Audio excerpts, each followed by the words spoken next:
Number 10, Joseph Mengele. Alright, I'm just gonna get this out of the way now. This man is the only entry from the Second World War on today's list, and that's mainly because online guidelines make it practically impossible for me to talk about the evil German dictator or members of his party. So also known as the Angel of Death, Dr. Joseph was an anthropologist and SS physician who conducted numerous inhumane medical experiments on the prisoners at Auschwitz. So at Auschwitz, he was one of a number of medical professionals who selected victims to be sentenced to the gas chambers or be spared for his experimental research. He would attempt red fluid transfusions from one twin to another, do amputations to try and sew that part onto another twin, stitch two twins together to form Siamese twins, infect one twin with typhus or another disease, and way too many other experiments. Can you tell he liked twins? And to the surprise of no one, more often than not, the twins would pass away during the procedures, or he would just have them killed afterwards so he could do an autopsy for funsies. If one twin died from a disease, yeah, the other one's going, just to mark the differences between the sick and healthy subjects. The evil doctor was also very interested in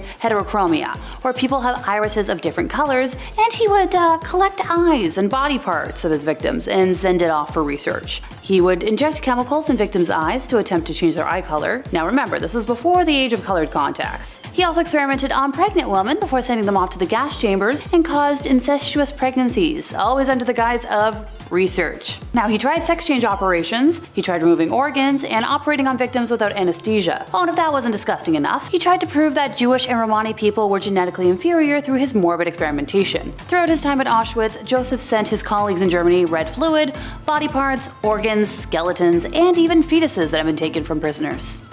Yay. Number 9, Putin. Well, Vladimir Putin started off reasonably well, in his career, although there are some stories that his cronies planted explosives in Russian apartment buildings to help him snatch that presidency back in 1999. Granted, the folks who tell those truths keep going missing, so I'll give the Cliff's Notes version and pray I don't get nuked on the spot. 1 month after then-President Boris Yeltsin plucked Putin from obscurity, oh, and by the way, he was a KGB official at the time, which, yeesh, and made him prime minister, an explosion leveled a 9-story apartment building on Moscow's outskirts. Sidebar, if you don't know what the KGB was other than me shuddering just now, they were a security agency that make all the other ones in the world look like young folks trying to enforce rules for funsies. The pre-dawn blast on September 9th of 1999 reduced the building to a smoking pile of rubble, killing more than 100 people. A second building, less than 600 kilometers away, was rocked by an explosion on September 13th, killing 119 this time. Days earlier, a car exploded in a small town bordering the war-ravaged region of Chechnya, where reignited fighting was already spilling into neighboring regions. That blast outside the apartment building in the town of Buyansk killed dozens. If I got the name wrong, I apologize. I'm not the best with every language. French and English are my forte for a reason.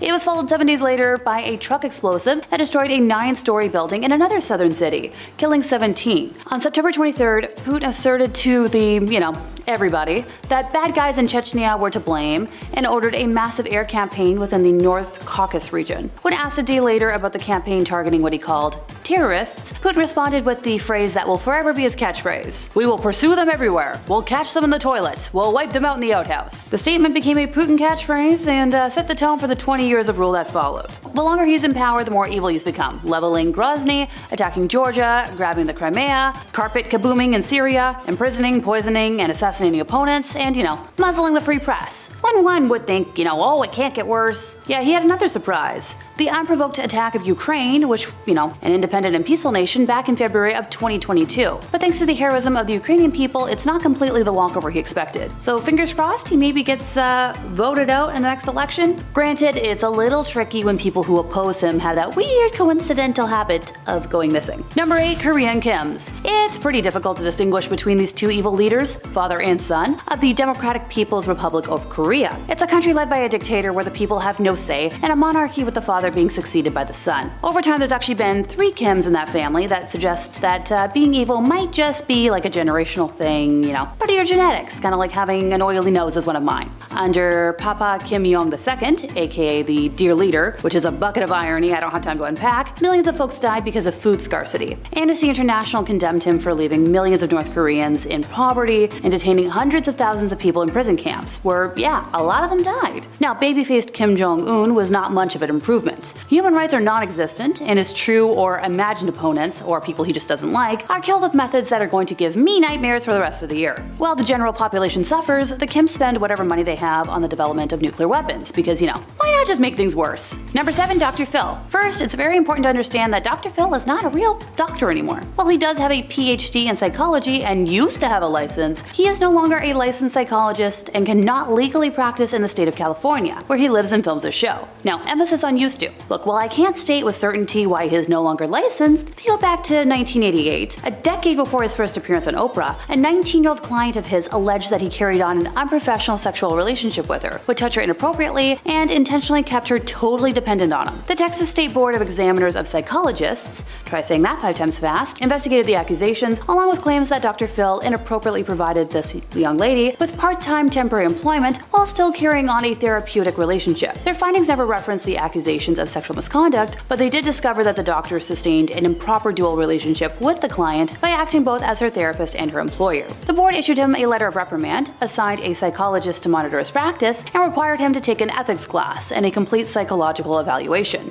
Whatever the reason may be, Phil McGraw is no longer a licensed psychologist, and he hasn't been for quite a while. He believes that his show's primary goal is to let people know that it's okay to treat problems and get help, and deliver understandable information about how to live one's life. Which, that's a cute soundbite and all, but Dr. Phil's show regularly exploits people with serious mental illnesses and disabilities for financial and entertainment purposes, if you can even call that entertainment. In one instance, Todd Herzog, a former winner of the hit reality TV show Survivor, appeared on the show in 2013 to discuss his drinking problem. However, he was so drunk that he had to be carried onto the set and lifted into a chair. Before you wonder why a supposedly trained psychologist is something so cruel as to put a man too drunk to walk on national TV, first consider the horrendously immoral and unethical actions that led to this situation. According to Herzog, he was set up. His dressing room came with a full bottle of, spicy juice. After drinking all of it, a staff member supposedly handed him a Xanax, which he took before he even went on stage. Which, all of this doesn't even scrape the surface of the accusations of misconduct and bad psychology that have followed Dr. Phil throughout his career. If I were to say all of those, I'd be here all day. Number 6. Osama Bin Laden. Yeah, he doesn't really need an introduction. Remember 9/11? Yeah, he was the organizer and mastermind, sending himself and way too many innocents to their death. He became America's most wanted, and justice was, finally served on May 2nd of 2011 at 1 a.m. Thank you, Navy SEALs. They also found a huge stash of no-no tapes in his compound, because apparently the self-righteous threat persecuting women for being loose was not above sampling the strictly condemned fruits himself. Number 5. Caligula. Many Roman emperors can be described as self-centered, but this one's appetite for amusement, decadence, and scarlet elixir were on a whole other level. The emperor's short temper and even shorter attention span resulted in countless deaths of his subjects. Caligula killed people for just funsies. In one particularly vile situation, he even ordered his guards to put spectators in an arena to be eaten by wild animals because he was bored during an intermission.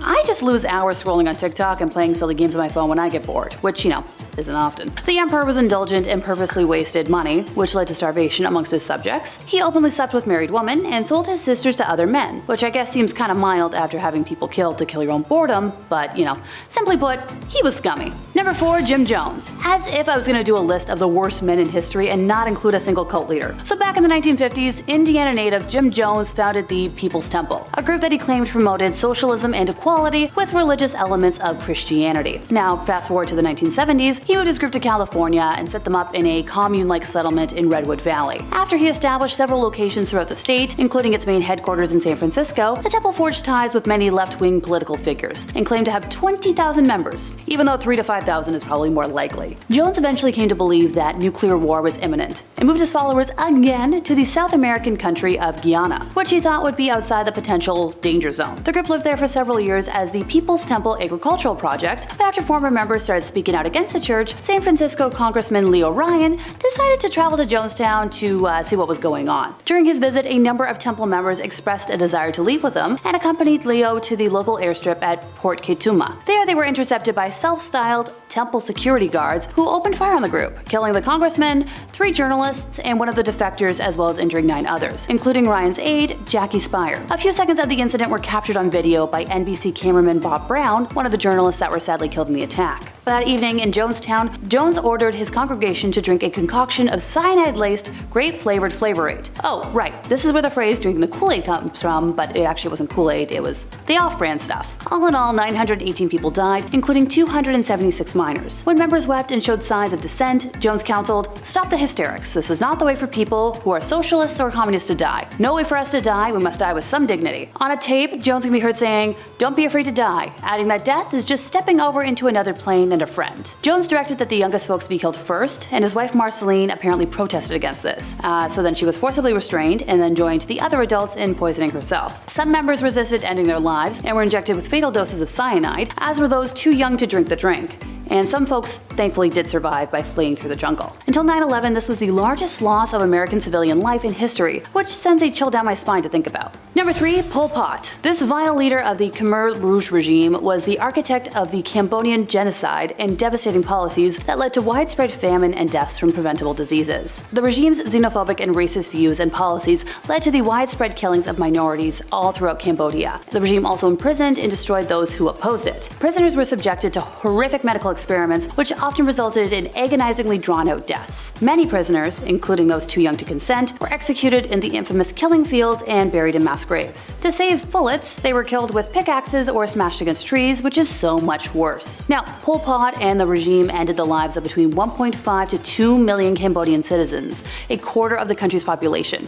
The most mind-boggling part for me is wondering how this wasn't taught in school, or at least my school growing up. Number 2, Chris Brown. If y'all don't remember, 14 years ago, on the February 8th of 2009, Brad's reputation was immediately tarnished when he physically harmed his then-girlfriend Rihanna after a pre-Grammys event. At the time, Rihanna was only 20, and she was left with visible injuries to her face and was hospitalized as a result. Now, Chris Brown was 19 at the time, and he pleaded guilty and accepted a deal of 1,400 hours of community service, 5 years probation, and domestic violence counseling. And look, while folks try to defend him, he wouldn't have made today's list if he was a single-instance offender. But let's check the history book, shall we? In 2013, Chris Brown was arrested for felony harm in Washington, D.C. after he and his bodyguard were involved in a physical altercation with 2 men outside a hotel. The pair spent 36 hours in jail, and the singer was ordered to stay at least 100 yards away from the man he was accused of harming. In 2015, Brown allegedly hit a man in Las Vegas after an alleged argument over a basketball game at the Palms Casino Resort. The next year, he was sued by his ex-manager, who filed a lawsuit against him, claiming that he had been viciously attacked. And in 2017, he was ordered to stay away from ex-girlfriend Karusha Tron after she put a 5-year restraining order against the singer. He's been sued by other women for sexual harm as well, so how he still has some sort of a successful career boggles my mind. Number 1, Liss B Mayor. This is one name I didn't even have to look up today. As a lifelong fan of Judy Garland, I've had a bone to pick with him for quite some time. So in front of his staff, Mayor presented a calm, paternal presence. But behind closed doors, he was known for temper tantrums complete with loud sobbing and furious ranting. Most terrifying of all, these rages would go as quickly as they came, and then he would put his icy mask back on. Textbook signs of narcissism. Trust me.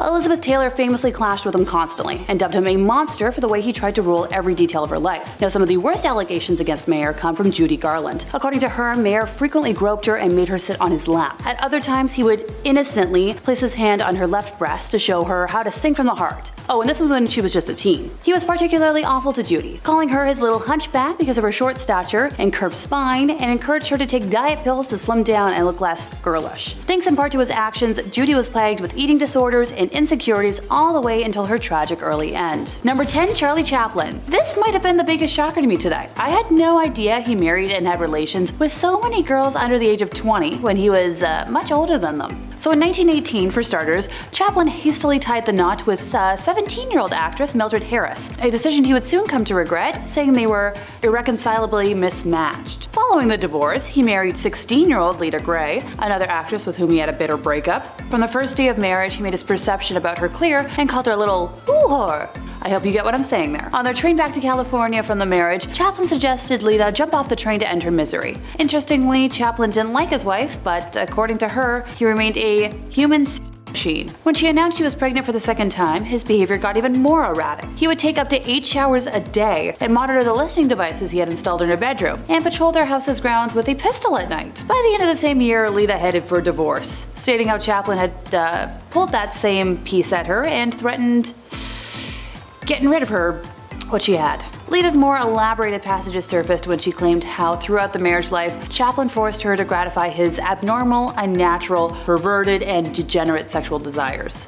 Next on his list was 22-year-old actress Paulette Goddard. History doesn't have an exact record of the year they married, but she moved into his mansion and got cast as a leading actress in modern times. Charlie bullied her on sets, a primary reason for their separation, telling people how he had to teach her things about acting, and those remarks would leave her crying. And in 1943, while in the middle of a high-profile paternity suit, 54-year-old Chaplain married 18-year-old Una O'Neill, to whom he had been introduced by a Hollywood agent. O'Neill's father, playwright Eugene O'Neill, was so upset by the match that he disinherited her. But unlike his other relationships, this one actually lasted. The two stayed together until Chaplin's death at age 88, and they had 8 descendants. Sheesh, that's a lot of marriages.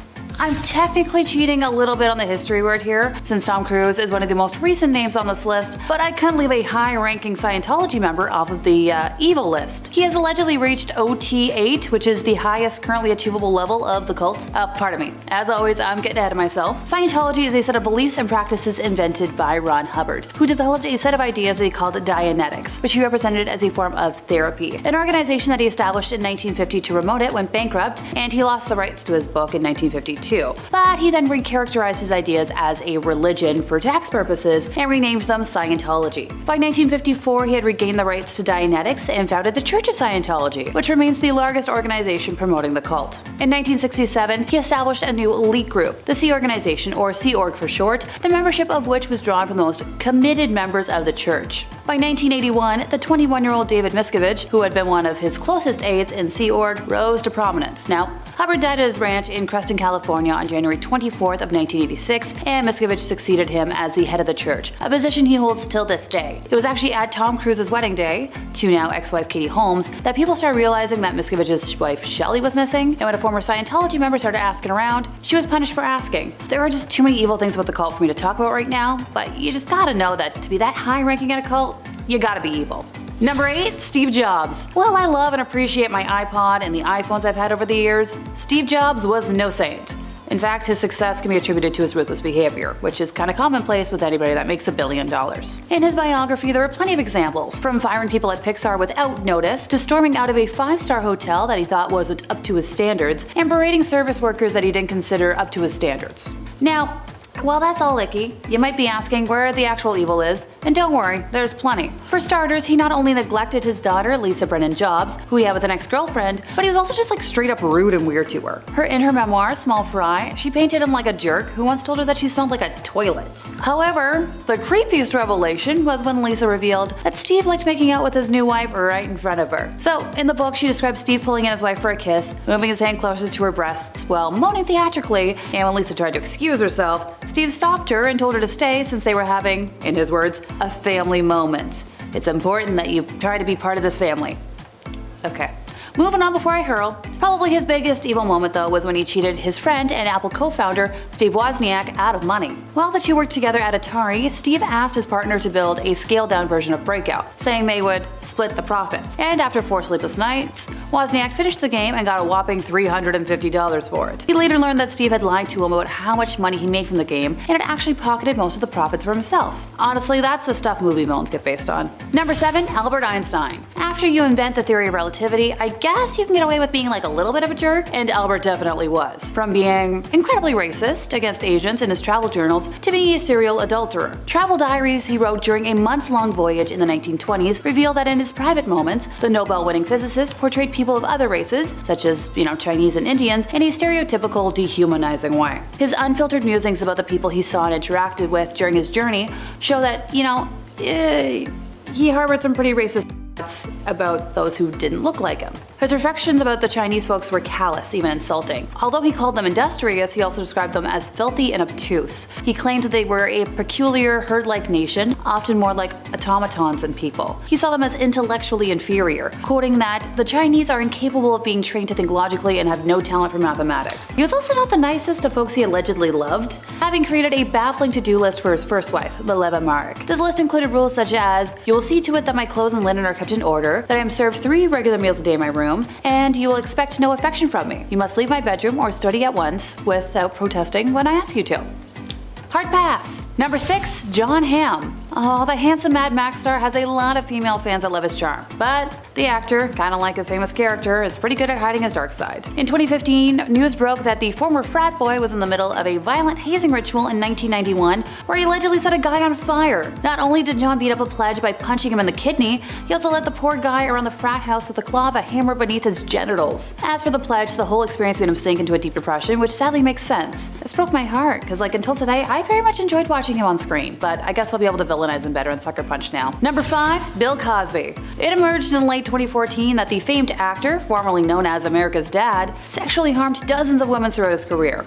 Cosby was accused by over 60 women of bad things that I can't word. The earliest incidents allegedly took place in the mid-1960s, but dates of the alleged incidents continue all the way up to 2008 in 10 US states and in 1 Canadian province. Now, Cosby has maintained his innocence and repeatedly denied the allegations made against him. Most of the alleged acts fall outside the statute of limitations for criminal legal proceedings, but criminal charges were filed against him in 1 case, and numerous civil lawsuits were brought against him. As of November 2018, I believe 8 related civil suits were active. In July of 2015, some court records were unsealed and released to the public from a specific civil suit, and a full transcription of its deposition was released by a court reporting service. In his testimony, Cosby admitted to casual sex involving recreational use of the sedative Quaaludes with a series of young women, and he acknowledged that his dispensing of the prescription drug was illegal. In December of that year, 3 Class 2 felony charges of aggravated indecent harm were filed against Cosby in Montgomery County, Pennsylvania, based on allegations concerning incidents in January of 2004. Now, Cosby was found guilty of 3 counts of aggravated indecent harm at retrial on April 26 of 2018, and on September 25th of the same year, he was sentenced to 3 to 10 years in state prison and fined $25,000 plus the cost of the prosecution, so $43,000 something? In 2014, Judy Huth filed a civil suit against Cosby in California, alleging that he had harmed her in 1975 when she was too young to consent. That trial began in 2022, and thankfully the jury ruled in Huth's favor, so good riddance. Number 4. Elvis. Although everyone knows he famously met wife Priscilla Presley when she was only 14, that wasn't the only time he fraternized with folks that were a little too young. According to a former member of his entourage, Elvis was fascinated with the idea of real young girls. He was particularly obsessed with virginal ones, which he called cherries, and excuse me while I retch. According to Baby Let's Play House, Elvis felt insecure about pleasing older women and would invite groups of young fans to his house for sleepovers instead. And once he met Priscilla, those fantasies didn't change. Determined to keep her virginal until their wedding day, he would instead have roleplay sessions where she would dress up like a schoolgirl and he would dress up like a teacher. Once the two married and had their first spawn, however, escapade stopped. Priscilla wrote in her memoir that Elvis had mentioned to her before they were married that he had never been able to make love to a woman who had given birth. When Elvis finally upgraded to adult woman,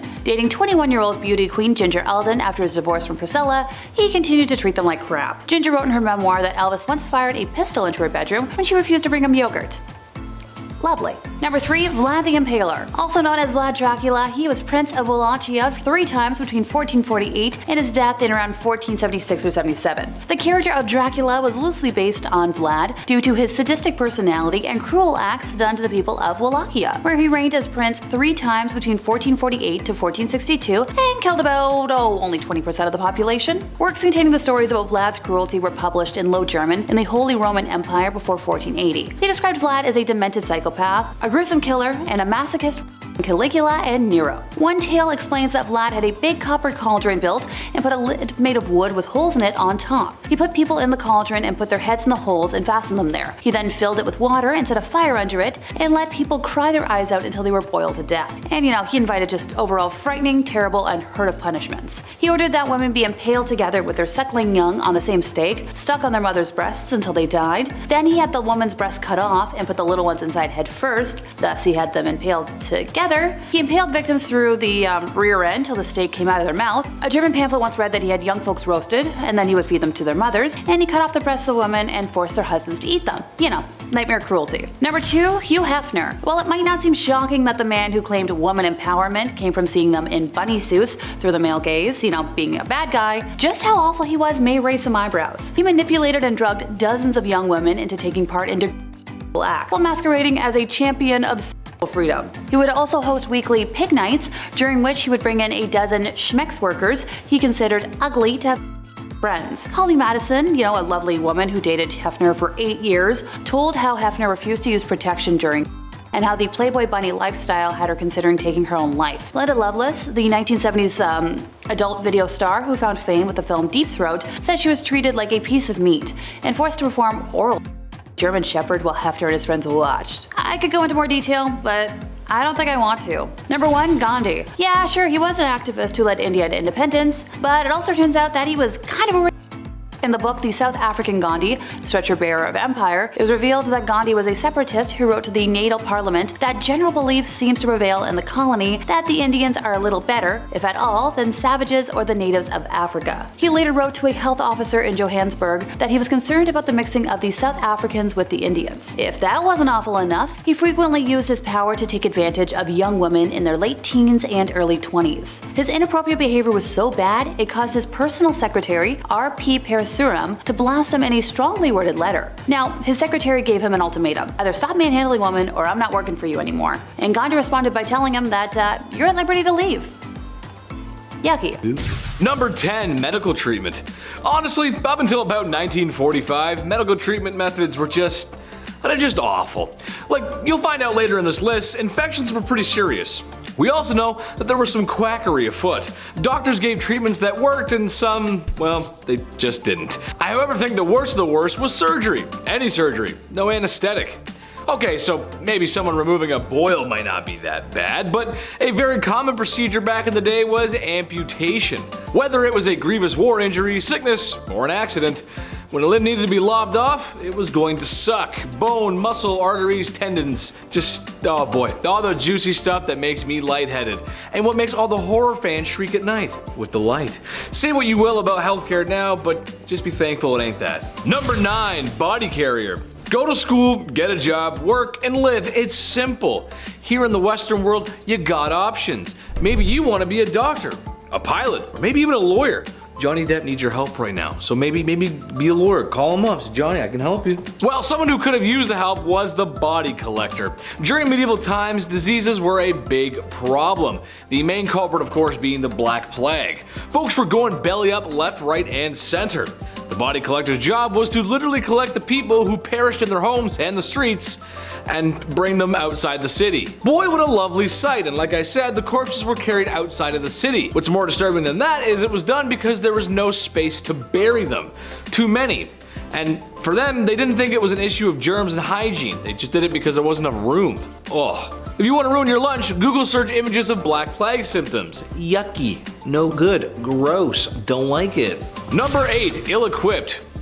On more of a macro scale here, but back in medieval times, if you were a peasant, you were expected to fight for your lord whenever called upon. Whether that's resisting foreign invaders or fighting the neighboring towns whose lords didn't show up to your lord's birthday party. That was a good joke, Adam wrote that one. You had to be there, whether you wanted to be or not. Joining up with the army in modern times could lead you to learning useful skills and could be a great career choice. It could be. But back then, the lords who forced you to fight for them were just terrified of you, so they taught you nothing, supplied you with no weapons, forcing you to use whatever farming tools really you had at home. And your military camps were so basic, more people probably bit the dust from getting sick than really going into battle. It wasn't a good time, I can tell you that. Number 7, War of the Bucket. One could make the argument that war is useless, pointless, an act of brutality and waste. Well, 2 towns in Italy would tell you to move out of the way because somebody stole our bucket. Yes, that's right. To make a very long story short, at this time and place in Europe, there was a ton of political strife, especially due to the Pope and the Holy Roman Emperor. All this nonsense boiled down to 2 towns, Bologna and Modena. Sounds like baloney, but I think it's Bologna. Anyway, the towns were close and supported different political beliefs, one supporting the emperor, one supporting the Pope, and they were feuding. And eventually, they would go to war over a stolen bucket. Except actually during my research, it turns out the bucket may have been stolen after the war was over. It's kind of gets a little muddy there because it's a long time ago, but the point still stands. They were fighting for nonsensical reasons, not very nice. Number 6, the fashion police. You're wearing stripes. Ew. Don't you know polka dots are in? No, it was more like you're wearing stripes. The garment of the devil. Get him! Call the guy who gets rid of people. Yes, wearing stripes could lead to your demise. In 1310 in the French town of Rouen, a local cobbler was condemned to the end simply because he'd been caught in striped clothing. In 1295, Pope Boniface, nice name, the 8th issued a papal decree banning religious orders from wearing any type of striped clothing. From the year 1250, the only people who could be caught wearing stripes were the ladies of the night, lepers, and cripples, as sort of a rebellious way of showing they were outsiders. How very punk. And I'm kind of wearing stripes right now, so uh-oh, call the medieval police, uh-oh. Number 5, Revenge of the Slain. Vikings, you love them. We've talked about Vikings a few times here on this channel. You know what they're all about. Swords, longbows, pillaging, all that great stuff. Throw in some Norse mythology and you got yourself a textbook Viking. However, one story from the Vikings always reminds me to stay grounded. And like I always say, don't sniff your own farts. It's not good for you. Well, this is a story of arrogance. Sigurd the Mighty versus Bucktooth Brigtip. The battle ended with victory in Sigurd's corner, and with Bucktooth's head on a string tied to Sigurd's horse. Sigurd was thinking of beautiful lasses, mead, and a chance to lay down and relax as he galloped on his way home. The trouble is, the head of Bucktooth had a buck tooth, that's why they gave him the name, and found its way into Sigurd's thigh. Now that wasn't enough to dethrone the mighty warrior, but however, it was enough to get him sick. Very sick, where he would actually succumb to his infection. Ooh, awkward. Number 4, Henry VIII. Divorced, beheaded, unalived, divorced, beheaded, survived. Do you ever get the title of Defender of the Faith for writing a treaty against a heretic and then just starting a religious revolution, creating a whole different church? I know, right? Just to be able to divorce your wife? Did you ever do all this in the name of having a male son? Well, King Henry VIII of England did. Yes, that's right. We talked about him a few times here too. King Henry had 6 wives in total. They were Catherine of Aragon, Anne Boleyn, Jane Seymour, Anne of Cleves, Catherine Howard, and Catherine Parr. He clearly had a thing for Anne's and Catherine. Henry's dad, the 7th Henry, was king because of the War of the Roses, which was incredibly bloody to carry on the Tudor line. Number 3, Sleeping General. William Wallace, great guy, good movie. A little overrated in my opinion, but still worth the watch. I just prefer my Mel Gibson and Lethal Weapons. Diplomatic immunity, you know what I'm saying? What do William Wallace and oversleeping have in common? Well, for those who had their moms rushing you out the door all the way up until you were 18, it can put a wrench in your plans. John D. Warren was in charge of defending against the Scottish Rebellion. He had his hands full, that's for sure. Wallace was no joke. So you can understand why in one battle he overslept. His men began showing up, taking the lines, taking positions. Hey, but the boss wasn't there. Where's the boss? Have you seen the boss? Where is he? What's going on? Wallace, seeing an opportunity, seized it, and the Scots won the day and went on to fight for independence. The lesson here, when mom says get out of bed, you gotta get out of bed. Number 2, tough interview. YouTube won't let me say the word, but it's when someone has certain information and another party wants said information. Now, when the information isn't coming out, you gotta get it out. Medieval times gave us a whole bunch of fun ways to extract information. If you went into a castle dungeon, you might find hammers, nails, knives, screws, rope, leather, whips, chains, pulleys, wheels, chairs, water, fire, oil, claws, grabbers, and maybe the most simple and famous, the rack, which is basically just a fancy table that you get stretched out on until thou can no longer be stretched anymore. You'd like to think it was used on criminals, but the truth is it was used on many people, including criminals. A lot of times it was innocent folks simply labeled as heretics, and they would suffer from these tools of horror. Not cool, dude. Not cool. Not so great. Don't like that. Number 1, Streets of Blood. The Crusades. Oh baby, what an adventure those were, right? Super fun, awesome adventure time with all your favorite friends from church. That sounds like a great time. Well, sadly, it wasn't all fun and games. It was basically a holy war, and a lot of folks got de-lifed.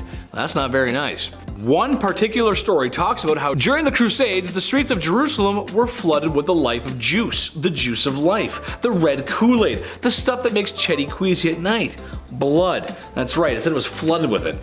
Each time a side in the Crusades did something heinous, it seems it was always returned with another heinous act. We've moved past that now. We moved past that. On number 10, the king of hobbies. Everyone has their interests, right? Like, for example, I like video games, and I like watching people scream at their teammates for not helping everyone else out. I'm looking at you, Blake. For kings back in the day, they didn't have people on Rocket League to scream at, so they had to find other interests. For Tsar Peter the Great, he had a lot of interests, and they were all very bizarre. Firstly, he had an obsession with short people, especially dwarves. To him, they were like his real-life dolls or something, and he would hold weddings for them and even hold lavish funerals, complete with small horses pulling a small coffin on a carriage and even a very short priest to hold the ceremony. But other than this obsession with short people, he also dabbled a bit in medicine. He liked watching surgeries be performed like he was trying to be on Grey's Anatomy or something, but when watching the surgeries just wasn't enough for him, he would sometimes perform them himself. Now remember, he's not a doctor, so it's no surprise to learn that these surgeries rarely ever went well and people died. I certainly wouldn't trust him to give me any kind of surgery, but he was a king so he could do whatever he wanted. Peter the Great also loved dentistry. It is said that if you wanted to get all buddy-buddy with the king, all you had to do was let him pull your tooth. Sounds like the guy was one heartbreak away from starting his own medical drama, but in the worst way. Number 9. Banning coffee. This is the worst of the worst, people. Murad IV, Sultan of the Ottoman Empire. The guy banned coffee like an absolute monster. No more triples for you. He was born in 1612, and for the most part, his mother was ruling through him because he was so young. That's often the case with most of these young rulers. They just get, hey, you're 7, now you rule a kingdom, enjoy. It's tough, they're not gonna know what's going on. But when he got a little bit older, he put forth these laws, punishable by death, might I add, in order to get things back on track. That was the key. He banned coffee, tobacco, and alcohol. He would actually disguise himself as a civilian during the nighttime and would wander around aimlessly in hopes that he would find one of these dark roast renegades. If you were caught outside having a quick smoke break, you weren't arrested, you didn't get fined, but rather, Murad IV himself would take your head off right there in the streets. No trial, no jury, just straight to execution. All because you're drinking a Bud Light Lime. At number 8, why you mad? Now this could be a bit of a controversial opinion, but if your name includes the words the mad, I would assume that you're not doing too great, right? I mean, you have to earn that title, and if it's a title that harsh, that simply begs the question, what in the HE double hockey sticks did you do to get that name? Well, for Charles the Mad, he did a lot. Charles became king when he was only 11 years old, so that certainly didn't help his development, and knowing this kind of helps explain a lot of his actions. He was known for getting really angry and throwing fits of rage, and was known to give people the gift of the big sleep, if you know what I mean. Charles didn't always kill people though, only sometimes. Other times he liked to switch things up. Sometimes he would run around his palace pretending to be a wolf. Other times he would go through phases where he just really didn't want to keep up with his personal hygiene, and he would get so gross that he literally had to be cut out of his own clothes. Now I don't know how long you have to go without bathing to get to that point, but really I don't think I want to know the answer to that question. Charles also thought that he was made of glass, and so he would go through phases where he would sit completely still so that he didn't break. Kind of like Drax from Guardians of the Galaxy, but not as, extraterrestrial. Well, maybe he was. That honestly would explain a lot. Number 7. Party hard. Zhu Huzhou was the emperor of the Ming Dynasty in the early 1500s. Now, lately we've been talking about kings and queens. We're on part 2s for both now, and there's a good amount who simply just aren't ready. They're too young to rule. Like Joffrey from Game of Thrones. Kings like that actually existed. They were horrible. They were young, they were too young to know what was right and wrong. Plus, they usually have some corrupt parents whispering in their ears the entire time. Zhu took the throne at just age 14, and for a while, ministers were confident that he would grow into the role and become the leader that he was born to be. Well, when he got older, he transformed a zoo just outside of Beijing. He transformed it into his own personal brothel. Yum. I mean, on one hand, I'm glad the animals are free, but like a zoo?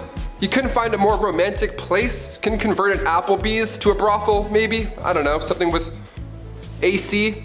His final days were spent partying, and some would say a little bit too hard. He got intoxicated and fell from a boat. That's how he ended his life. Honestly, not a bad way to go out. Pretty OG.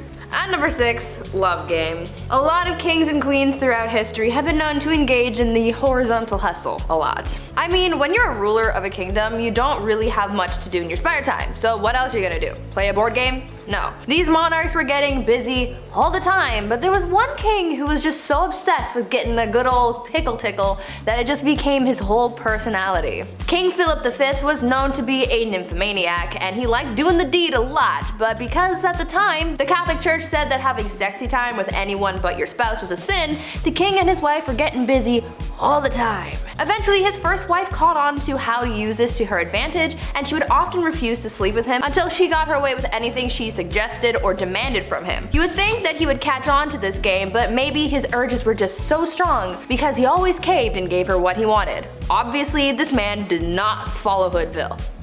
Absolutely not. Just to give you guys an idea of how obsessed this guy was, when his wife was on her deathbed, before she went he literally tried to get one last bang in.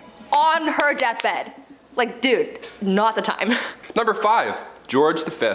We love hobbies here on Bumblebee. I mean, I used to collect special quarters growing up. I swear to God. The only time I've ever been good at saving money was when I was 12. I would see one of these and be like, don't touch it. George V turned out he loved stamps. A lot. Like a lot. Since he was a wee young lad, he was collecting these little guys. Here's the unusually impressive part about him though and his hobby. He continued to collect stamps during World War I. This guy was busy. Everybody's trying to stay alive and George is just licking stamps in the library like a prince. Like all collections, it started at an early age and now it's at the point where it's past impressive and it's just borderline strange. This guy had albums on albums of stamps. He had around 330 albums, each with 60 pages full of stamps. Quick maths, that's like 20,000 pages full of stamps. So naturally he was nicknamed the King of Stamps, or rather the King of Philately, the official term for collecting stamps. It's a nice word. Philately. Back in 1905, he set an all-time stamp record, which I didn't even know that was the thing, and it was the most money ever spent on a single stamp. The guy dropped like 220,000 US on a single stamp. Somebody even asked the prince down the road if he had heard about this idiot who spent 1,400 pounds on a stamp, and he was proud of it. He was like, that was me, you wanna see it? The next King George is a little different, to say the least. At number 4, Womanizer. I'm going to preface this by saying that George IV of England was voted as England's worst king by historians, so that should already tell you a lot about this guy. Georgie here was yet another one of those monarchs who was a little too invested in his intimate conquests, you know? Now we do know that the encounters that he was on were all consensual, so that's a plus. However, he was still creepy about it. Yeah. This man tried everything to get a woman to sleep with him. He would throw a tantrum if she said no, or threaten to end his life if he didn't get to do the 8-legged nature dance, you know? Somehow, this had a pretty good success rate, even though he was not a catch at all. It feels like this was one of those situations where you kind of just give in to make him stop talking, you know?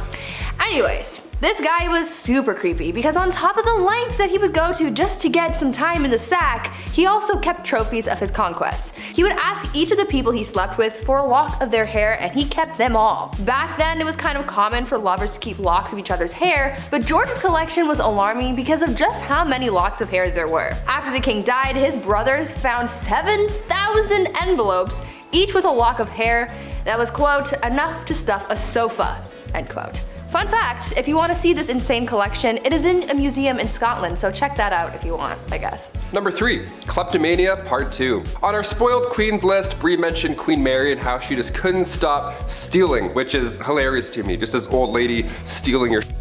Well, the last king of Egypt also had sticky fingers. He was even better at it too. Check this out. Farouk I was the youngest son of Egypt's first king, Vlad I. Now born in 1920 in Alexandria and in his early days at school, he couldn't concentrate. The king sent him to England even after to hopefully find a better way of teaching, something that works for him, but still it was to no avail. Once the king passed away in 1936, Farouk then got the throne, but also so much property and so much money.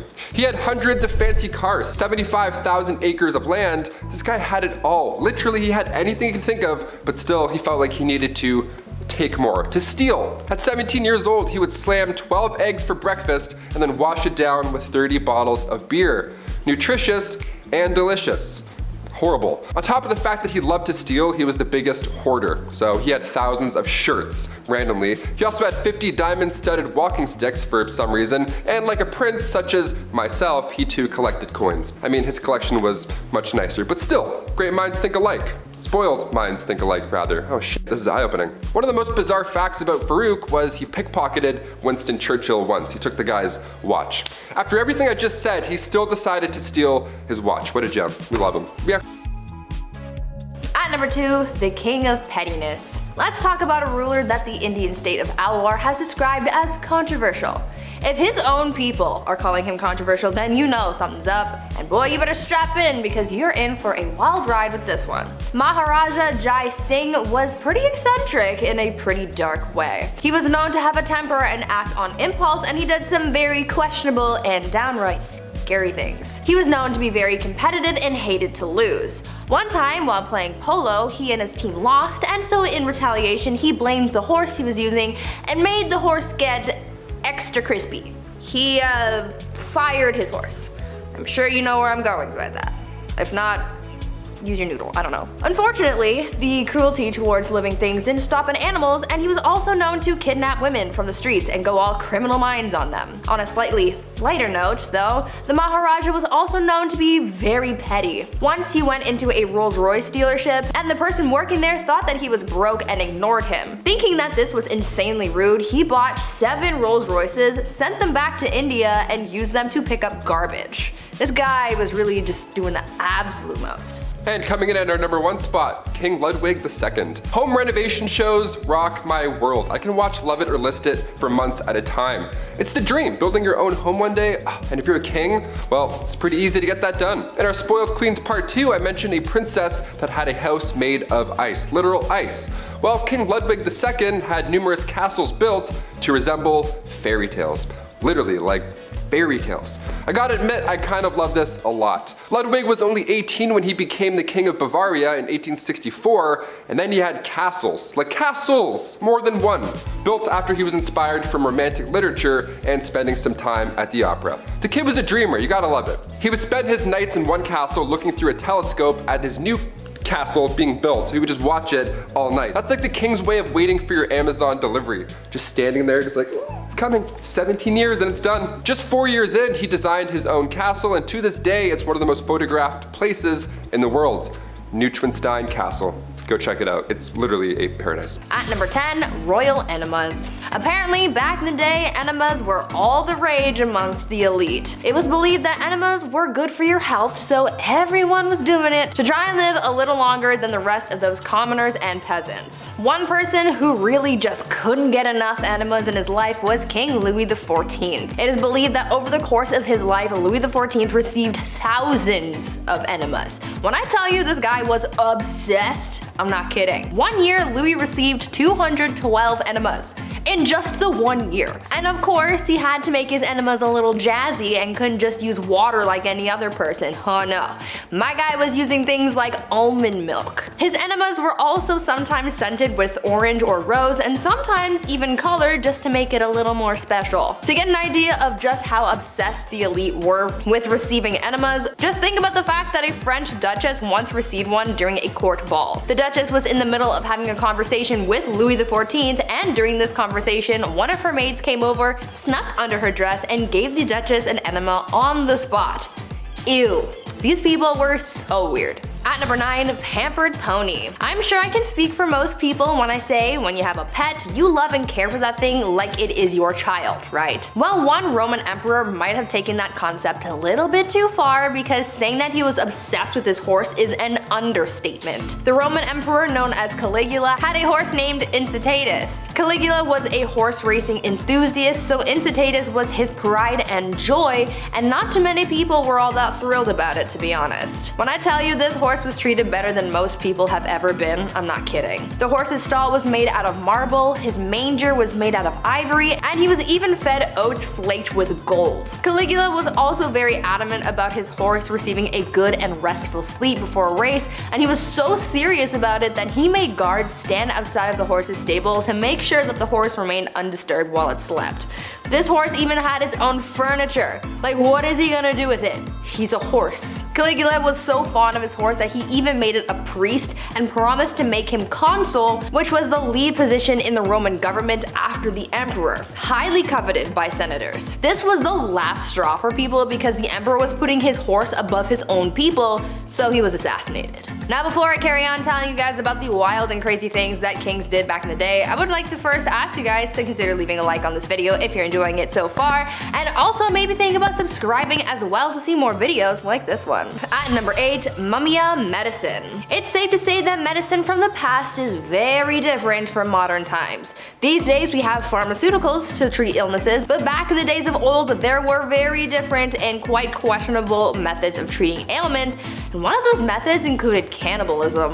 In the 16th and 17th centuries, it was common practice for elites like priests, kings, and other nobles to consume remedies that included human bones, blood, and fat as medicine to treat ailments from headaches to epilepsy, and this practice was called Mumia medicine. At first, it started with people using Egyptian mummies and skulls from Irish graves for use in medicine, as bones would be ground and used in different tinctures for various uses. But soon, other parts of the body started to be used. Human fat was later used to treat ailments on the outside of the body, and blood would be consumed as well, as it was believed to contain the vitality of life. Several monarchs were known to use mummy medicine, like Charles II and William II of England, Francois I of France, and Christian IV of Denmark.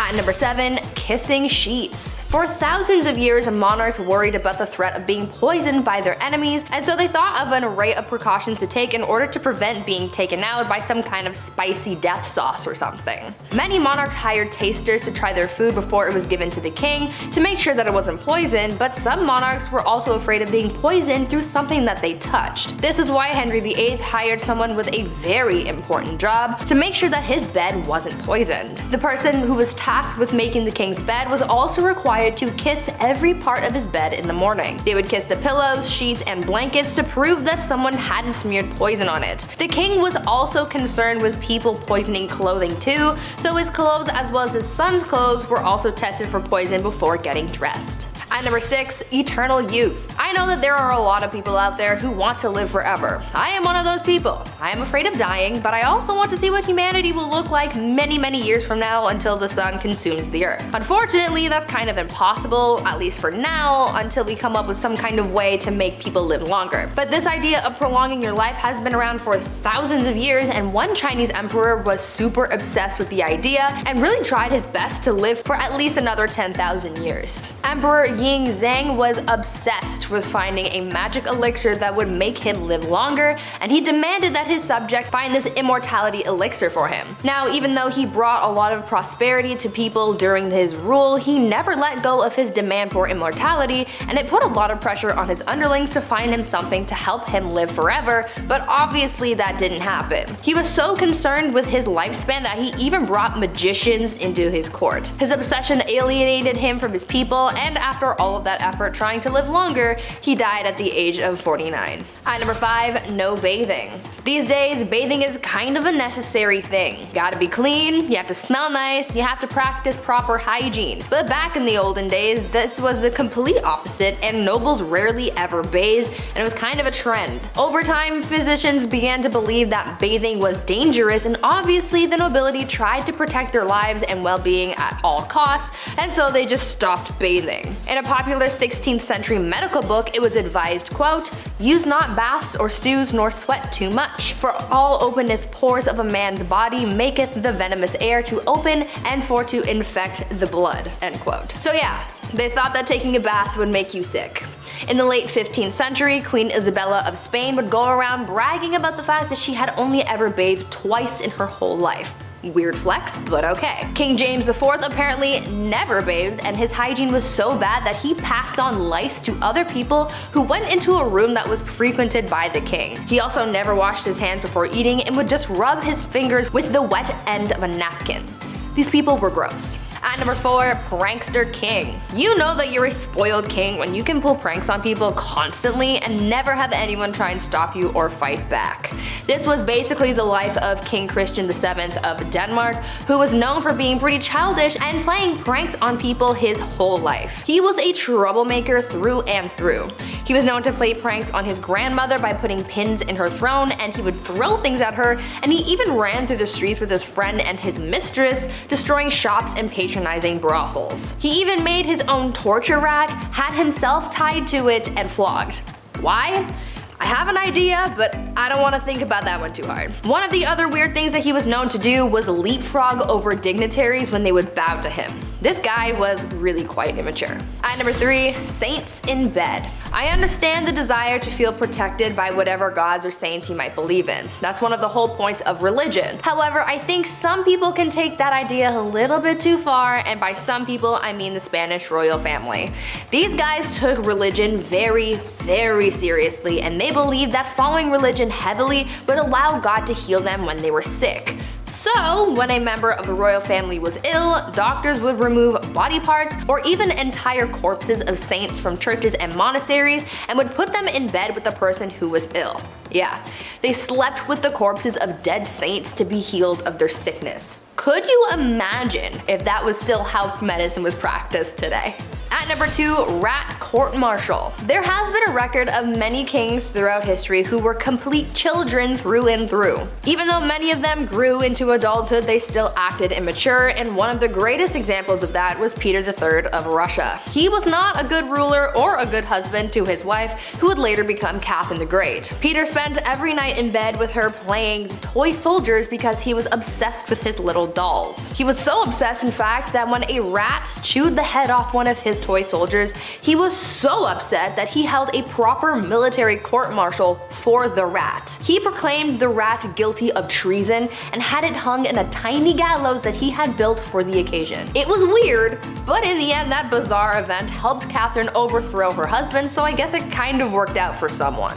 And finally, at number 1, Groom of the Stool. Guys, I found the worst job in history. You think working at the 1-star Domino's Pizza in your neighborhood is bad? Wait until you find out about the Groom of the Stool. The Groom of the Stool was a job created during the reign of Henry VIII, where the role was to monitor and assist the king in his bowel movements. They would carry around a commode at all times, and they were also tasked with monitoring the king's diet and meal times, and would organize the king's days around his break times. They were also tasked with undressing the king for him to do his business, and it's also been suggested that they would have had to, quote, cleanse the royal posterior as well. Sounds like a pretty crappy job to me, but I'm not funny. I'll leave. At number 10, Blinded by Ambition. I don't know about you, but I think my favorite part of these queens lists is learning about all the wild and crazy things that queens did to keep or acquire power back in the days of old. Like, these gals were absolutely ruthless, and they weren't afraid to absolutely body anyone who stood in their way. We've heard about queens taking out enemy tribes, their husbands, and even their own family members. This all sounds like a round of Call of Duty when you're the last one on your team and you're just murking everyone in sight trying to save your own skin. Let's talk about a queen, or rather empress, who was so desperate for power that she ended up killing her own son. Irene of Athens was an empress from the Byzantine Empire who ruled from 797 to 802 CE. She started her reign as co-ruler alongside her son Emperor Constantine IV. Though it started as a good old family business, you know, saving people, hunting things. Not really. Things went south as they normally did back then. Irene wanted all the power to herself, and so she sought out to eliminate her competition, her own son. Irene lured her son into the very room that he was born in and gouged his eyes out. Like, ma'am, this is not ice cream. You can't just scoop eyeballs out and make a sundae out of them. Thank you. That's not how that works. Constantine ended up dying as a result of his injuries, and since his own heir had passed away earlier that year, the transition of power ended up going to Irene, who became emperor. Yes, emperor, not empress, because she was the sole ruler, making her the first woman to do so. Number 9. Topless Duels. Yeah, you heard me. Hungarian Princess Pauline von Metternich was married to Prince Clemens, but she was born in 1836 and she had to marry her uncle when she was 20 years old. So, surprise, surprise, she was unhappy. Who knew?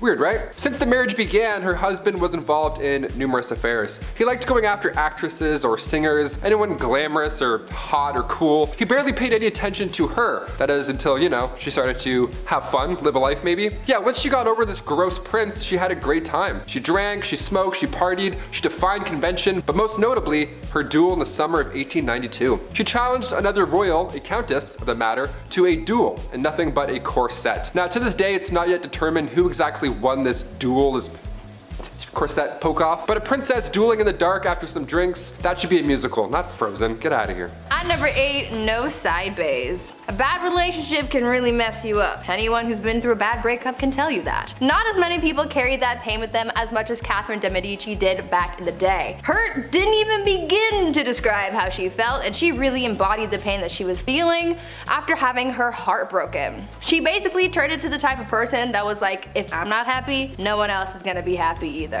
Catherine's husband, Henry II of France, had a mistress, and Catherine was well aware of it. They had been having an affair for basically the whole time Catherine was married to Henry, and he loved his mistress more than he ever loved his wife. When Henry was on his deathbed, his final request was to see his mistress one last time, and as a final FU to her husband, not only did she deny the mistress from visiting Henry, but she literally made him die alone with no one by his side when he kicked the bucket. On top of this hatred towards her husband though, Catherine was also an absolute B-word to her daughter as well. Catherine would fight her daughter over her romantic affairs. I guess she didn't want her daughter to be like her father. Either way, Catherine got so mad about one of her daughter's affairs that when she found out about her lover, she locked her daughter away in a castle and never saw her again. Talk about a serious grudge. Number 7.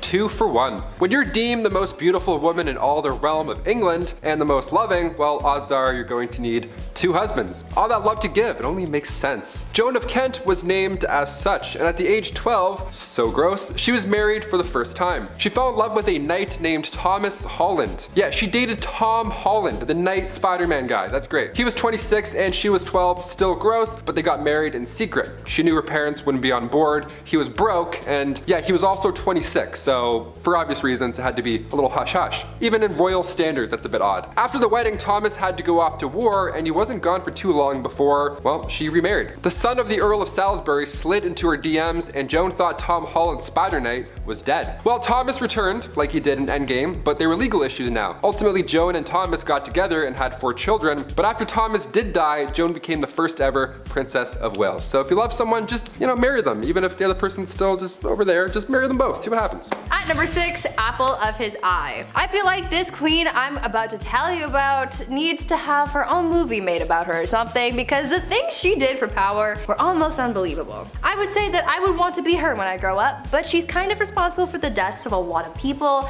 and that's not really something I'm striving for, But she did have a lot of determination. I will give her that. Isabella was married to King Edward II of England, and though she was quite the catch, Isabella wasn't really all that jazzed about him. She was like, meh, I guess I'll be your wife, even though back then she really wouldn't have a choice in the matter anyway. Anyways, after 10 years of marriage and the birth of an heir, things seemed to be relatively okay between the king and queen. That is until the king started getting all buddy-buddy with his friend Hugh Despenser, who was a much hated noble. Very hated. Hated numero uno. Isabella didn't like the bromance that was forming, and she was like, no, the only person who gets the king's attention is me. So she rallied the support of the other nobles, banished the Despenser family, burned their castles to the ground, claimed their possessions, and killed anyone who supported the disgraced family. After all of that went down, she took refuge in the Tower of London, where she met a prisoner whom she smuggled to France. Then she got her husband to bring their son to France. And from there, with the support of the nobles and the common people, she was able to defeat her husband and the Despensers, and became Queen Regent until her son Edward III came of age to become king. After all of that, she finally got her way. I hope she slept well that night, because she did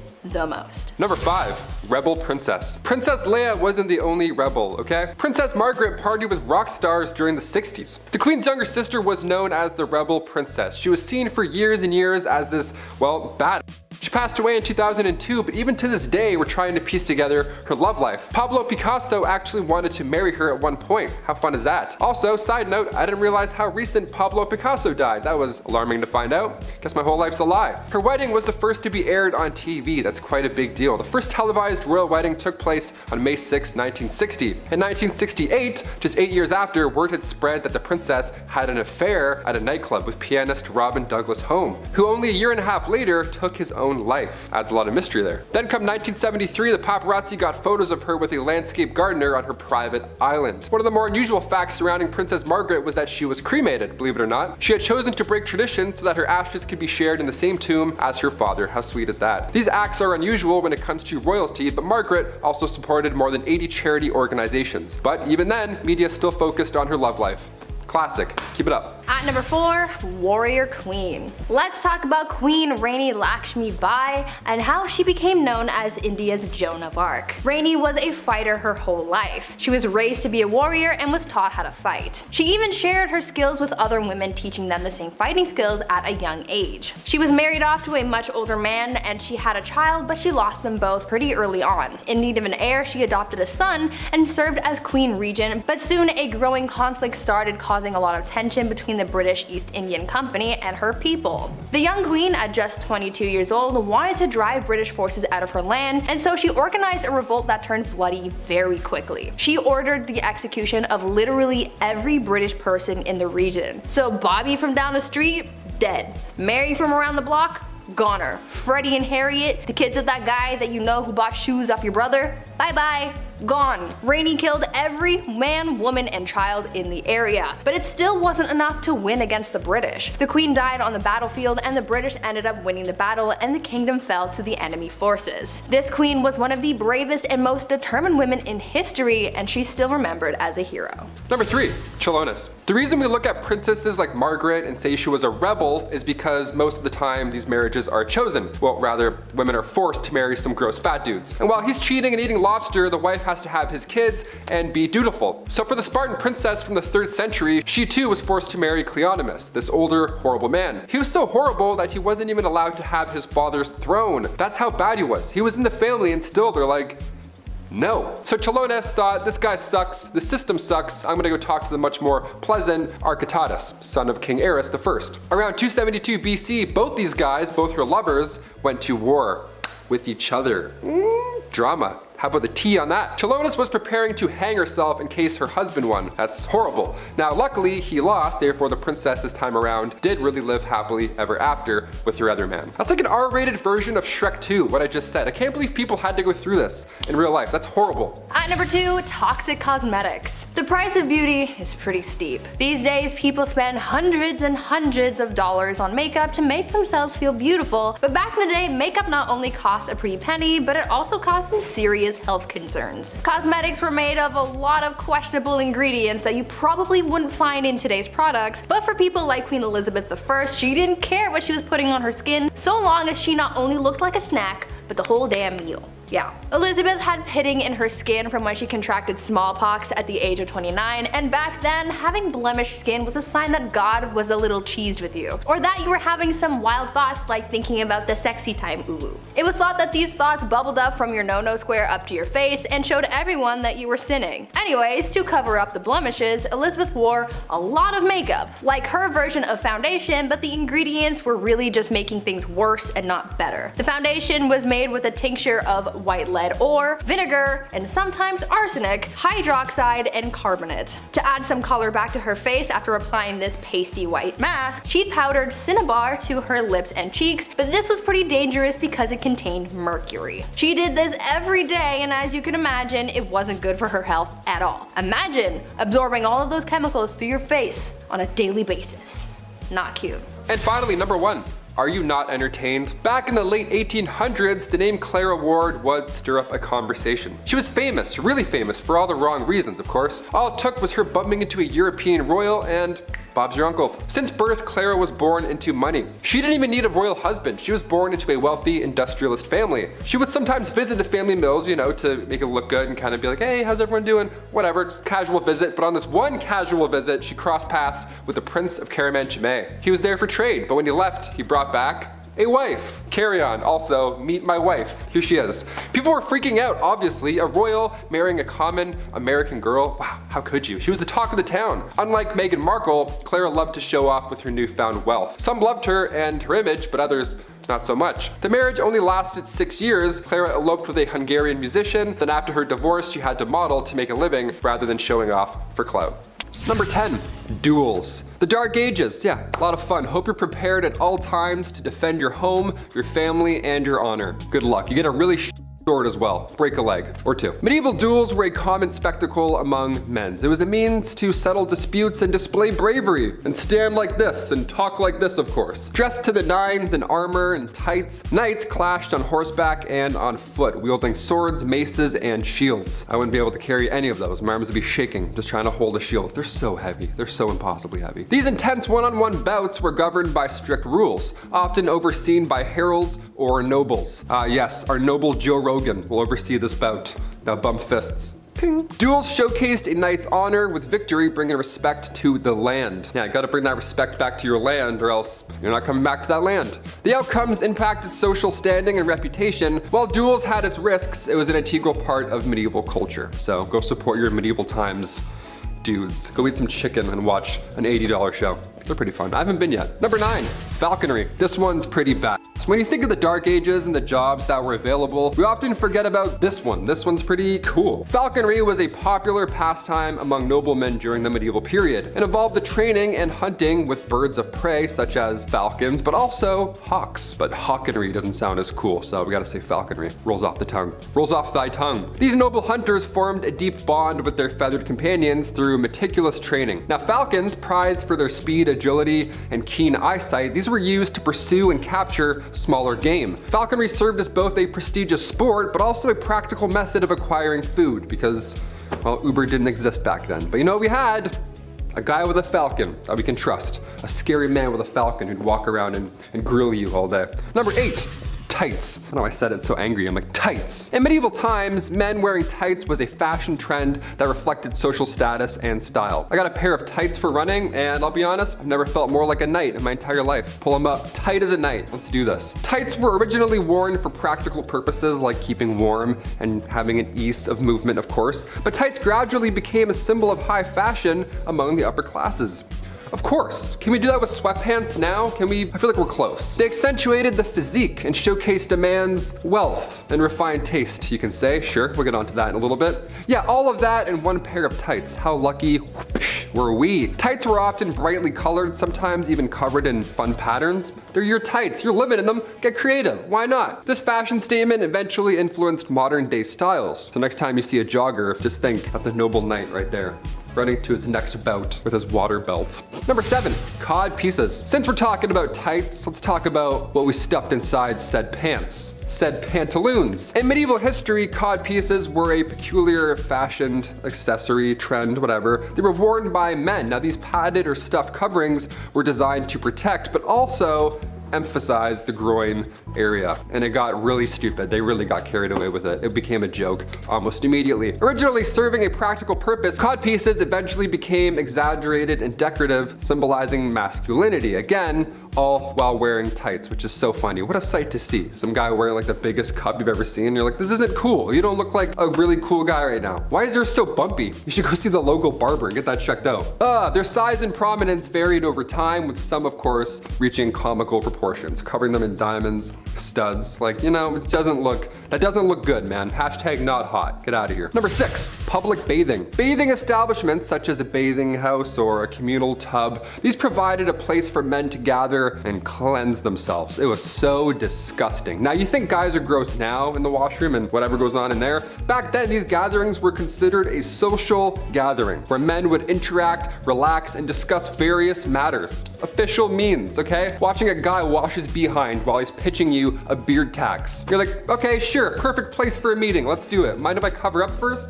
Weirdo. The act of bathing back then was seen as both a physical and a spiritual purification. Ah yes, so spiritual. All this is really transcending me. I love it. Let's go home and plan some stuff.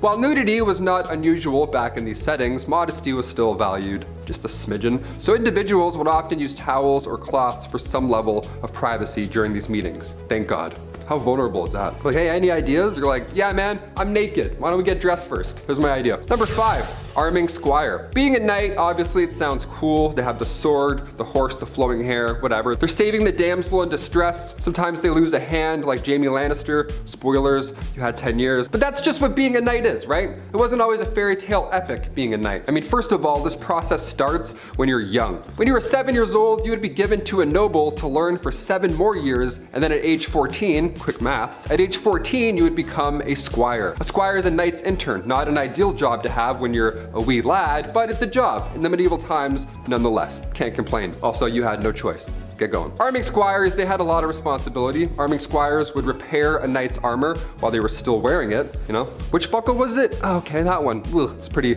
wet and damp. Yeah, fixing up chainmail on a grown man's thigh.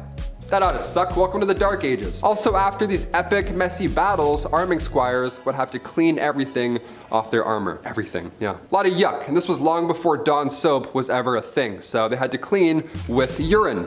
Yeah, it gets worse and worse, doesn't it? Welcome to medieval times. Moving on. Number 4, jesters. The earliest account of the fool, they go back to the 11th century. Now these fools were hired to liven up the party. Most of you may have an image of a jester in your head, jumping on tables, telling jokes, farting on your aunt and uncle. It's pretty accurate. That was his job. Pretty cool. It was one of the best jobs to have, all things considered back then, this title of a minstrel or a fool. It was an honor to have. The fool's payment was also no joke. Roland Le Couture, he was rewarded with 30 acres of land from King Henry II. As long as he showed up to court every year on Christmas Day to fart around. Literally, he would whistle, jump around, and actually fart. And in doing so, he had acres of land. Guy was loaded because he was just farting on people. Imagine eating beans on Christmas Day, having a nice time with your family, and then Roland jumps on the table, starts farting on your grandma, then he leaps back over to his mansion. I hate this. I hate the dark ages. Let's move on. I'm getting angry. Tell no one. Number 3, groom of the stool. Nowadays, higher ups in the office, they have assistants grab your coffee for you. Maybe they answer some phone calls. Keep the business running while you're off golfing. You know, whatever you want to do. Assistants are vital. The groom of the stool, that was a bit much when it comes to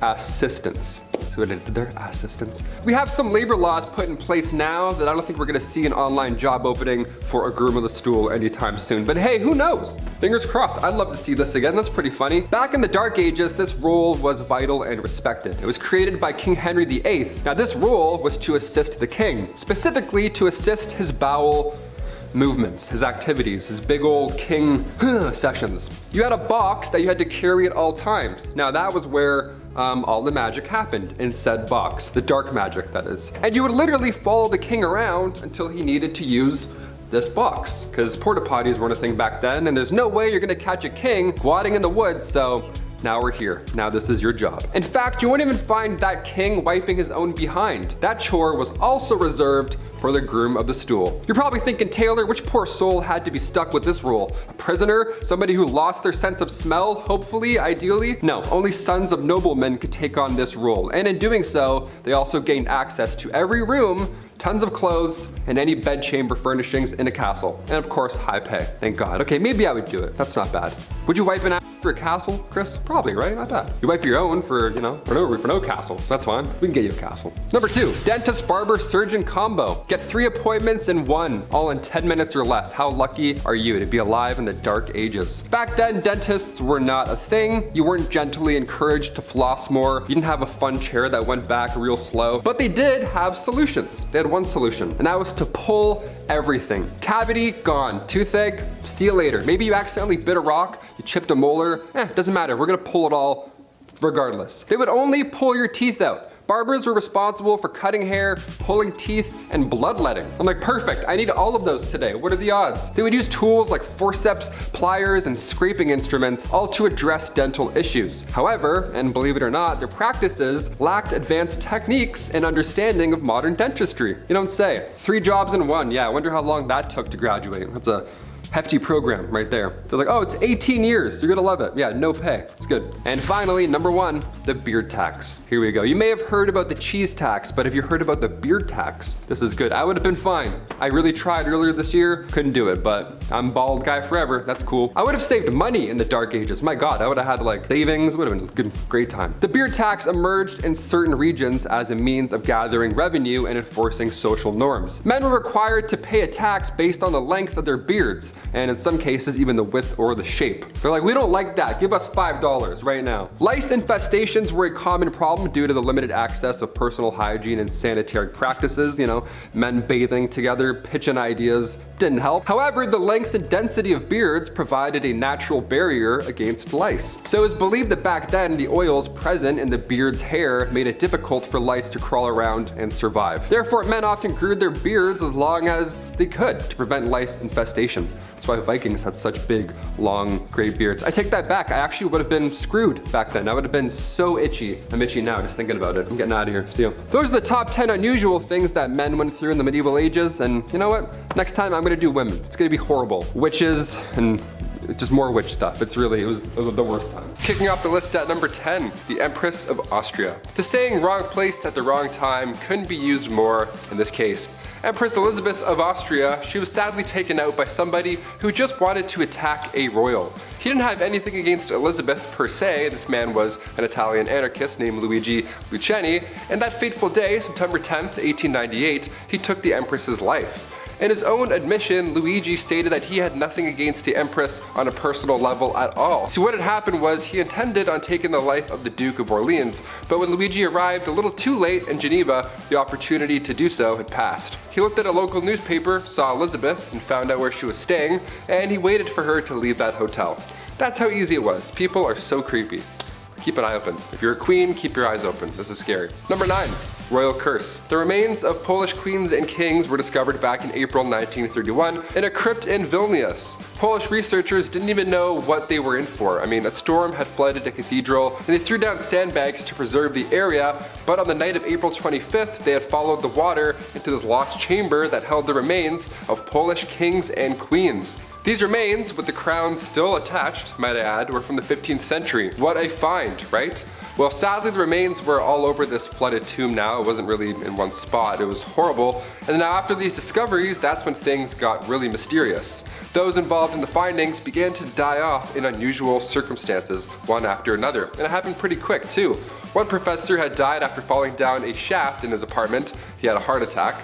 An engineer had died before him as well due to undisclosed medical issues. Okay.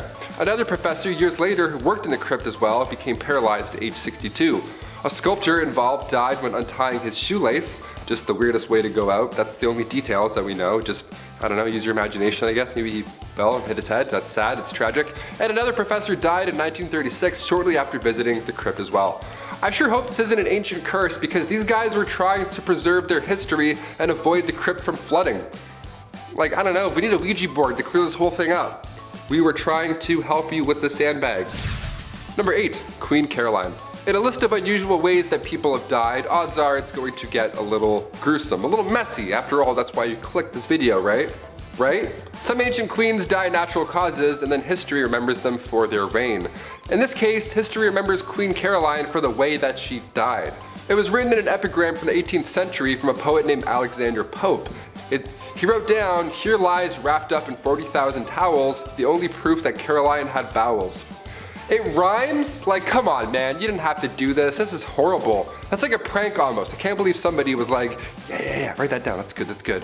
Did it rhyme? Yeah, she'd like that for sure. R.I.P. Number 7, Anne Boleyn. The second wife of King Henry VIII. Yes, we have a few on this list. She was found guilty of treason and she had been charged with having sexual relationships with 5 others, including Lord Rochford, aka her brother, George Boleyn. Yeah, the ancient days were a little bit odd. She had also apparently had relations with Sir Henry Norris, the king's close friend. And when I say close friend, I mean he was the groom of the stool, so they were tight. He literally would wipe his. So on top of this, Anne was also found guilty of conspiring to kill her husband. Now, it's since been proven that these crimes were a bunch of rubbish, basically. Anne wasn't even present when these events went down. She was still recovering from the birth of her daughter, future Elizabeth I, so there's no way in hell she was fooling around with the groom of the stool in October 1533. All 5 guys involved were executed on Tower Hill in May 1536, and then 2 days later, Anne joked about her little neck before being taken out with a sword as well. There wasn't even a coffin for her burial. Somebody had to go and get an old elm chest from the Tower Armory. They used a chest to bury her body near her brother, Lord Rochford. A chest. Horrible. That's so horrible. Number 6, Mary Queen of Scots. If you're a murderino, this one's pretty juicy. Listen up. Back in 1565, Mary was determined to take the throne for herself. When Mary was just 6 days old, her father, King James V, had passed away, so she ascended to the throne. She was about to marry the King of France in 1558, but he passed away, so she returned to Scotland as the country's monarch. Her next plan was to marry her cousin, Lord Darnley, so now if something were to happen to Elizabeth, Mary would be yet again lined up for the throne. That cousin ended up dying in a random explosion, and then years later, in 1568, Queen Elizabeth had welcomed Mary after she fled to England. So Mary was close, but now what? Well, Elizabeth had found out that Mary was involved in English Catholic and Spanish plots to overthrow her, so she was then placed on house arrest. Fair, more than fair, more than fair. Cut to 19 years later, 1586, a letter had emerged revealing that Mary was involved in a plot to have her cousin, Queen Elizabeth I, killed. She was then sentenced to death and her head was taken off for treason. History is dark, my friends. Even if you're family, shit gets crazy. Number 5, Charlotte Augusta. Princess Charlotte Augusta of Wales lost her life in 1817, and when I say ancient, this is probably the most recent that I'll go, because I know ancient means way back. I gotcha. But I have to include this one because as far as royals go, she was loved at this time. She ended up falling in love with Britain's Prince Leopold, but a year and a half later, she died giving birth. She was healthy at the time. She was only 21 years old when this happened. Charlotte was lined up to be the queen one day, and historical accounts say that the doctors here were at fault. Charlotte's tragic passing had vendors running out of black fabric. That's how rocked the public was right after this. Just massive displays of grief. What do you guys think? Comment down below. Was this a doctor conspiracy or just classic medieval times? It's the olden days. We can't really do as much. Let us know. Number 4, Catherine Howard. Queen of England from 1540 to 1541. Such a short amount of time, but why? Being the 5th wife of King Henry VIII, cousin to Anne Boleyn, referred to by King Henry as his rose without a thorn, he just gave her all the gifts and she was just 19 years old. Sounds great so far, but you know, because of his list, things won't end up well. Their marriage didn't even last a year until rumors, not letters or eyewitnesses, rumors started spreading about infidelity. There was a small amount of evidence that suggested that she had been romantically involved with somebody beforehand, so a jealous mad king got jealous and mad again. Shocker. You had me at 5th wife, I don't know. She was executed for adultery and treason at the Tower Green on February 13th, 1542. Number 3, Catherine Parr. When Catherine Parr got a position in Princess Mary's house in 1542, she met King Henry VIII. She was smart. She was 30 years old, so it was a step in the right direction age-wise when it comes to these queens and King Henry. Not that there's anything wrong with marrying somebody younger, that's not what I'm saying, but it's just, well, look at this list. All these people died, spoiler alert, so the older the better at least. I don't know. She was seen as somebody who could nurse the king in his dying age, so the public liked her. She was the first English queen also to write and publish her own books. Now, come 1543, Catherine gave up her man, Thomas Seymour, to marry the king. The two got married that July at Hampton Court Palace, and from that point on, her beliefs were deemed dangerous. Queen Catherine was a supporter of the English Reformation, and Catherine's religious opponents were plotting against her, and they tried to convince the king that she was dangerous. Her arrest was even planned, everything was kind of going in a bad direction. And then Catherine went to King Henry right away and then asked for forgiveness herself. You know, for pushing her views too far many times before, and he forgave her. Meanwhile, others are losing heads for having relationships. Okay? Her and Henry were married for 5 years, and then after his death, she married Thomas Seymour just a few months later. And then come September 1548, she died after giving birth to her daughter. The account of her death comes from a lady-in-waiting and friend of Catherine Parr, comes from Elizabeth Tyrant, only her account is fishy because she never liked Thomas Seymour to begin with. She made it seem like Catherine was speaking about her husband in a negative manner when she was dying, and this is the only time in history where that's ever been an idea. So what do you think? It's like broken telephone, but hundreds of years ago. I'm like, maybe she was friends? I don't know. Sounds like a conspiracy. Number 2, Anne of Cleves. Where to even begin here? Okay, this one is sad, man. Anne was right in the middle of Henry's wives. She was married to King Henry for 6 months, and it was seen as quite strategic in a way. Henry's chief minister convinced him to marry one of the sisters of Germany's Duke of Cleves, either Anne or Amelia. So in order to decide, Henry requested that Hans Holbein travel to Cleves to paint a portrait of each sister. This is like the birth of Tinder right now. I'm not joking, this actually happened. This man compared portraits and then chose Anne because every man praiseth her beauty. She was compared to the silver moon. Yeah, try that on a dating site. I praiseth thou beauty, madam. Super swipe. A treaty was signed, and a few weeks later Anne arrived to England. Henry was beyond upset because she looked nothing like she did in her portrait. Yep, real life, this is what really happened. He tried to stop the wedding because of this, but it was too late. They had to follow through and they got married on January 6, 1540. Anne later accepted the divorce because obviously a divorce was in play after what you just heard, and then she lived as the king's sister peacefully until her death in 1557.